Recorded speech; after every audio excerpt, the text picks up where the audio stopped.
Hello everyone, তো সবাই কেমন আছো? আশা করছি খুব ভালো আছো। আমিও খুব ভালো আছি। তো আজকের ব্লগে তোমাদের দেখাবো তো আমার বোনের আইবুড়ো ভাত দেয়া হবে আজকে আমাদের বাড়ি থেকে। তো সেই উপলক্ষে আজকে কী রান্নাবান্না করেছি, কি আয়োজন করেছি সবটাই তোমাদেরকে শেয়ার করব। তো ভিডিওটা দেখতে থাকো, স্কিপ করো না। তো সেই জন্য দেখো সমস্ত কিছু মা সবজি কেটে রেখেছিল, আমি সেগুলো ভাজতে বসে গেছি।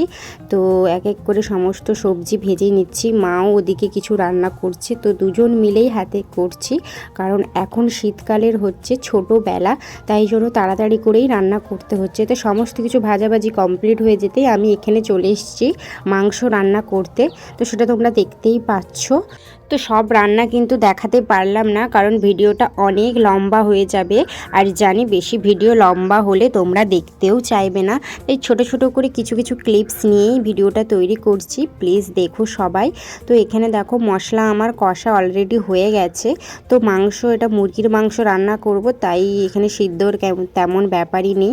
তো চলো, এখানে কিন্তু কষাও হয়ে গেছে, মাংস আমার হয়ে গেছে। আর কি কি রান্না হয়েছে দেখো, তোমাদের সবটাই দেখিয়ে দিয়েছি।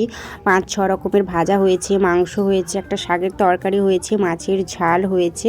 তো তারপরে চলে এলাম এখানে ডেকোরেশন করতে। তোমাদের বলেইছিলাম যে একটু বোনের আইব্রো বাদ আছে, তো তার জন্য তো ডেকোরেশন করতে হবে, এখন যেটা মাস্ট সবাই করে। তো আমিও কিছু হালকার ওপর দিয়ে এখানে সাজিয়ে নিয়েছি।